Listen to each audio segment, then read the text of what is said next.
Hello YouTubers, so I am back here with another video here, but a different one this time. We're actually window shopping here. So I decided I'm going to get this, the Atlas Sound IED 169-8. This is a unique looking baffle, made by Atlas Sound. Been wanting this for a while, and I'm shopping here on the Full Compass website here. Their prices are pretty reasonable. So I have got getting this from here. And I'm also getting the back box for this, also made by Atlas Sound, which I cross-referenced it from this back box here. The one I used on the G161-8 assembly here. Same box. So got those two, and what I'm going to use for a driver, I'm going to use a new old stock driver made by Muzak. Yeah, you guys, we're doing Build-A-Bear workshop stuff here, but except this is called, we'll call it Build a 70 volt custom 70 volt speaker set. So we have an 8 ohm here. It's actually got a blue basket. I just barely noticed that. But it's an old, let's say a glorified Qualm speaker. That's what we'll call it. It looks pretty old. It looks like it's got a felt dust cap, which looks pretty cool. So I'm going to get this driver. There's the transformer. It's a pretty old transformer. It looks like you have to, I don't know if you have to solder wires to it. I know some of those older 70 volt transformers, you have to manually solder your wires straight to the taps you want to use. I'm aware that there are such things. So yeah, we're gonna build a custom 70 volt speaker box set here. I got a very unique driver. It's actually a Qualm rebranded driver, but it's a very old vintage driver, branded as Muzak, new old stock, complete with the 70 volt transformer, and it's got a blue cone and a felt dust cap. But I spent about maybe 10 minutes trying to figure out this transformer configuration. This transformer is actually a little bit different from what I'm used to seeing on your typical 70 volt speakers like these two here. You have a bunch of wires that come out, and you obviously search for a common wire to rule that out first, and then you look at the tap chart, whatever it could be, either through a legend that's on the back of the magnet or on the transformer. But this one's quite unique. So put this on the box so you don't ruin that cone. Now this transformer here, you only get 3 wires. You get a black, you get a blue, and you get a red. So quite different. That's what threw me off at first, because there wasn't as many wires. But it says that it could go up to 4 watts. But the thing, this driver is different. So obviously black is your common always, but you either use the red or the blue. So as you can see here, you have a blue-black, which I have it at 4. But it also corresponds to 1 watt. And it corresponds to 1/4 of a watt. While the red corresponds to 1/8 of a watt. While red and black does half. And it does 2 watts. That's what the red does. It's kind of weird. But then also, on the primary, or this is the primary side, the secondary, you get another set of taps. And that's why there's all these different, that's why it kind of jumps around everywhere. So you can literally take this out, and you take this connection that comes directly from the speaker, which is the positive side, and you can either select it here or here, and you always have a common wire in the back on the secondary side. So probably play some music here so you can hear the differences. So And by the way, I have this connected to the AA200 PhD. So you don't hear nothing right now because it's going through the transformer, but it's not, the driver's not connected. So let's connect it to the third one, which actually is the Hearst one. See how you can hear it? That's on one. There's two. And there's three. And by the way, 3 is the maximum, which is what I have it set to.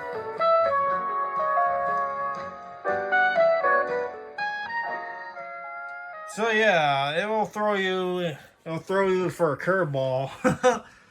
Finally got the 2 items in from fullcompass.com. It's been about 2 weeks, so yeah, that's a thing to keep in mind. If you guys decide to order some stuff off of fullcompass.com, it will take give or take a couple weeks. And I'll say it on there, like Atlas Sound, I guess, is in high demand right now. But yeah, I got the 169 baffle here. And then I have another SC175-4 back box. And I don't know what's been going on at Atlas Sound here lately, but they sent me 2 sets of screws. Well, I know these screws here go to that. But they also sent me the set of screws, which actually goes onto a VP161 baffle, because they use these Torx security screws with an Allen key. So I guess I got some extra screws now. Those are good to keep around. There is one issue I noticed, and I didn't realize that this was small. It's actually smaller. So we'll take this and we'll compare it to here. Yeah, it's still in the plastic. But look at the size difference. I was thinking it would be about the same size as this baffle, but this is actually smaller. Matter of fact, it's the same size as that VP161 you see there. So, yeah. So I will not be able to use this back box. However, I have a plan B. Remember that horn that used to be in the front porch? Well, that's been decommissioned for a while, so I took the back box of that down, because I had the horn that, as you saw in the video, that used to be in the porch, but I have it in here now. This was just an empty box, so no need of getting a back box, because I have one here, and this so happens to fit on this box here. Now, I am going to go through and take this is latex paint, so I could take all that off with a little bit of degreaser and whatnot. As a matter of fact, it scratches off a little bit now. And my driver, as I said, I showed it was a week ago since I made that part of the video. I'm going to put this Muzak driver in that. Now, as far as this back box goes, I'm not going to return it. I actually have another plan for this back box here. Let's get all this off. So luckily, Bogan, Quam, and Atlas Sound, at least with not that size, but this size, the screw dimensions are the same. So what I'm going to do, I'm going to take this customized baffle here, and I'm going to screw it on this and just make it a set with this. And take it off of this tile bridge assembly, and then I'll have an extra ceiling speaker back can lying around for any future ceiling speakers I might get. Those are good to have around because a lot of websites right now, they are low on stock with these because they're in very high demand. So yeah, this is build a 70-volt speaker set. Kind of like Build-A-Bear workshop style here. So yeah, that's the plan here. Okay guys, I'm about ready to put this together. Now please note, I'm not going to actually screw it to this back box yet. I'm going to take all this paint off camera. Probably sometime tomorrow, but tonight, of course, we got to have a late night project. I'm going to put this Muzak driver on this. I got all my hardware ready. Of course, the hardware that's relevant for this baffle. There's the front. I'm sure you guys have seen this in Google Images if you look up Atlas Sound products. Well, here's a 169 here on the camera. I have never seen this in person, but so you're gonna get 2 sets of screws since this have 8 mounting holes here. You're gonna usually have a set of long screws and a set of shorter screws here. These short screws are what you're gonna want to use to mount your driver, that driver onto this. And that's where these nuts will attach to, which by the way is 9 millimeters. So you're going to want to grab a 9 millimeter socket.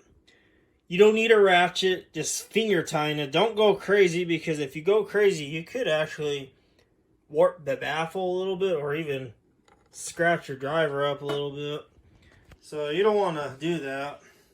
So I got a line already pre-ran to the AA 200 PhD, so I'll put the camera here so you guys can kind of watch how I put this together. It's pretty straightforward stuff.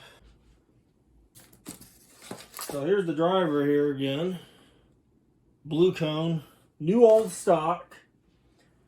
I covered the transformer configuration in another video, so if you guys want to know how to tap these old transformers out, there will be a separate video touching that subject.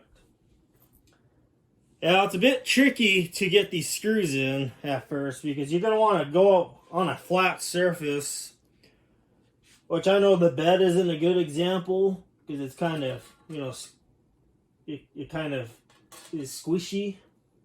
But you want to kind of get these screws in. And what I'll probably do, I'm going to kind of pre-screw some of these nuts in the back until these screws attempt to pop back out. They can't, because the nuts are there holding it.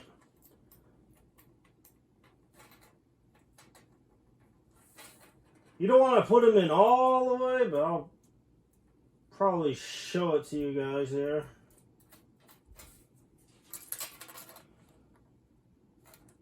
You want to go like that. And then you're going to want to put this gently on a surface. Kind of make sure your screws are leveled, semi-leveled. And then you just take your nuts back out. It's kind of hard to with the tripod in the way, but try not to block this too much for you guys. So you take those off.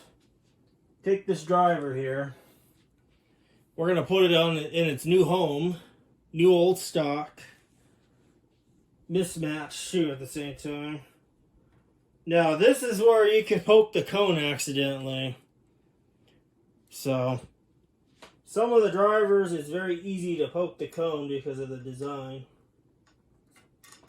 But you want to kind of line your speaker basket up, the mounting holes of the speaker basket up to the screws. And kind of just gently set it down in there like that. And then I just put all the screws in. Kind of get them all the way in there, but you don't want to. But then you want to tighten them afterwards.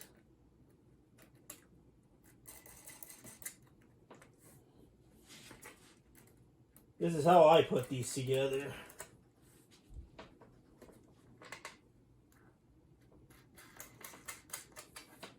And then now we do the final tightening it down. Just finger tighten. Don't let go. Don't use a ratchet. Like I said, don't use wrenches, ratchets. You don't need to do that. Finger tightening these is what is enough to hold these in. And here we go. It is successfully mounted to the new baffle, the 169. So, I didn't realize that's upside down, but I guess that doesn't matter. So now, I'm going to go over here, turn this tripod over. I'm going to make my connections. Obviously, I have my speaker tapped out what I want it at already, so I'm just going to put black with black.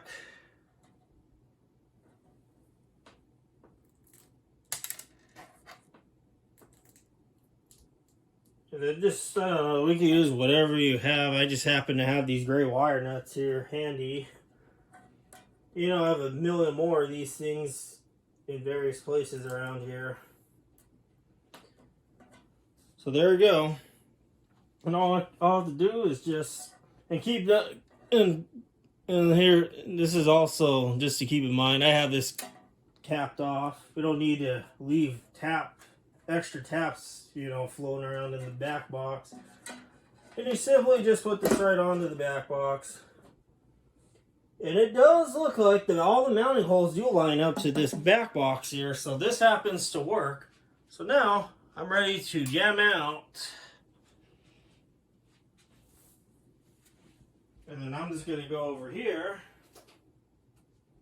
adjust the volume so that way it's not crazy loud on the computer, and here we go.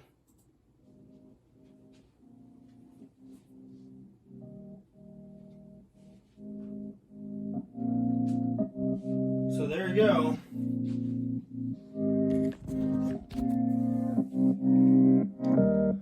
So that is how you assemble one of these together.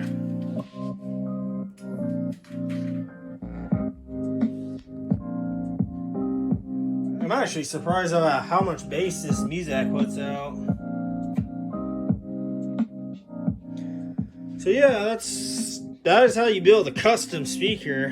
70-volt speaker system, or I should say speaker set. Build-A-Bear workshop style. Except this ain't no bears here. This is 70-volt speakers here and accessories.